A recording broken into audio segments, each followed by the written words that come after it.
मंत्री बाबासाहेब पाटील यांच्या वादग्रस्त विधानावरून संजय राऊतांनी हल्लाबोल केला। पक्ष सोडण्यासाठी नेत्यांना 100 कोटी मिळतात तर शेतकऱ्यांना 100 कोटी मिळाले तर शेतकरी कर्जमाफी मागणार नाहीत अशा शब्दात राऊतांनी निशाणा साधलाय। बाबासाहेब पाटलांचं विधान संतापजनक असून शेतकऱ्यांचा उद्रेक झाल्याशिवाय राहणार नाही असा इशारा शेतकरी नेते अजित नवलेंनी दिला।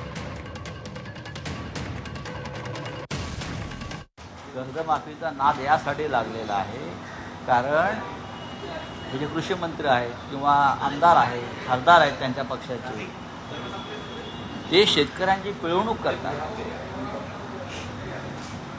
या आमदार खासदारांना पक्ष सोडण्यासाठी 100 कोटी मिळतात, तसे शेतकऱ्यांना मिळत नाही।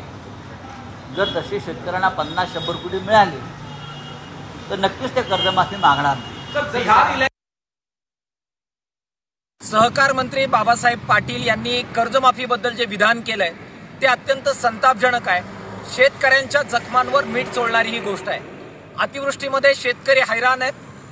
कर्जमाफीच्या बद्दल जे आश्वासन दिलं होतं ते न पाळल्यामुळे आणि अतिवृष्टीचा अध्यादेश सुद्धा जो शासनादेश काढला मदतीचा, त्यामध्ये सुद्धा मोठा विश्वासघात केल्यामुळे अगोदरच शेतकऱ्यांमध्ये संताप आहे।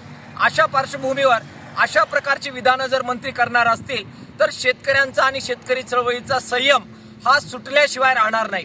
एकीकडे शेतीमालाचे भाव पाडायचे, शेतकऱ्यांची प्रचंड लूट करायची, शेतीमालाचा उत्पादन खर्च वाढवण्याची प्रचंड धोरणं घ्यायची आणि शेतकऱ्यांना लुटायचं, आणि दुसऱ्या बाजूला कर्जमाफीच्या बद्दल त्यांनीच दिलेली आश्वासनं पाळा असं जर शेतकरी म्हटले तर त्यांची अशा प्रकारे थट्टा करत शेतकऱ्यांचा एक प्रकारे अपमान करायचा, हे जर चालू राहणार असेल तर संयम ठेवता येणार नाही।